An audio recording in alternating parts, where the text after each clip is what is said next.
Il existe, dans l'histoire de l'humanité, des découvertes archéologiques qui bouleversent notre compréhension du passé. Et puis, il existe celles qui la fissurent dangereusement, celles qui dérangent les certitudes, qui déplacent les frontières du possible, qui forcent à regarder l'histoire non pas comme une ligne droite, mais comme un palimpseste, réécrit, effacé, corrigé.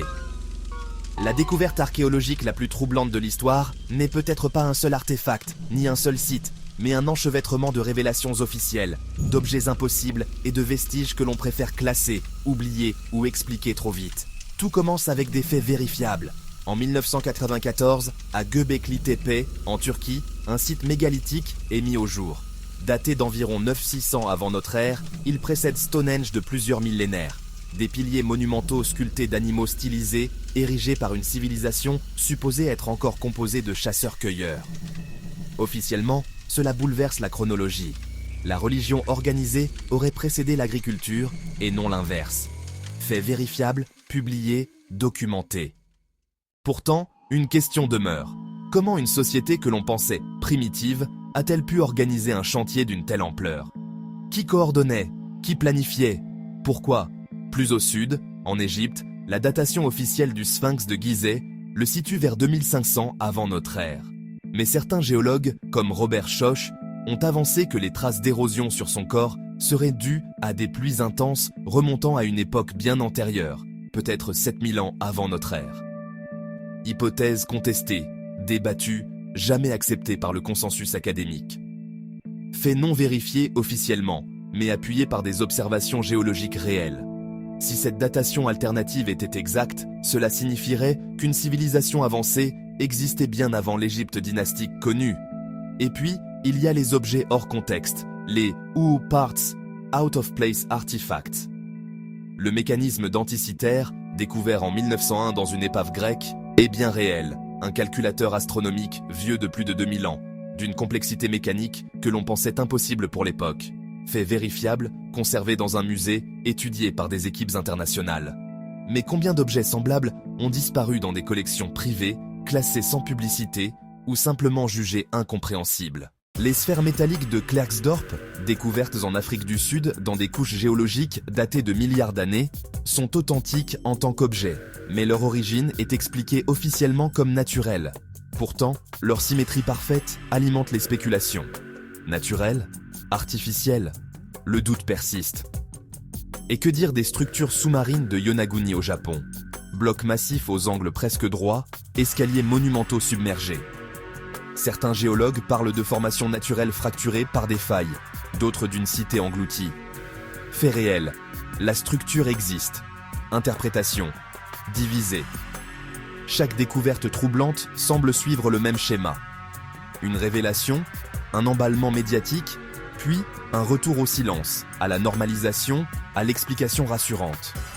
Pourtant, l'archéologie elle-même admet que moins de 10% des vestiges potentiels ont été explorés. Sous les glaces du Groenland, sous les sables du Sahara, sous l'Amazonie récemment scannée par LIDAR, révélant des cités entières invisibles depuis des siècles, le sol cache encore l'essentiel. Les faits vérifiables montrent déjà que des civilisations complexes existaient en Amazonie bien avant l'arrivée des Européens. Fait établi par imagerie satellite et fouilles récentes. Mais si ces civilisations maîtrisaient des connaissances que nous sous-estimons? Si l'histoire officielle n'est qu'un résumé simplifié, destiné à être enseigné, digeste, cohérent? Les zones non vérifiables commencent là où les archives s'arrêtent. Des rumeurs persistantes parlent de chambres scellées sous le plateau de Gizeh, de bibliothèques souterraines découvertes puis classifiées, d'artefacts récupérés lors de fouilles interrompues pour raisons administratives. Aucune preuve publique solide, mais des témoignages d'anciens ouvriers, d'archéologues évoquant des pressions institutionnelles. Dans les années 1930, des expéditions allemandes au Tibet et en Antarctique ont nourri des récits ésotériques sur des découvertes occultées.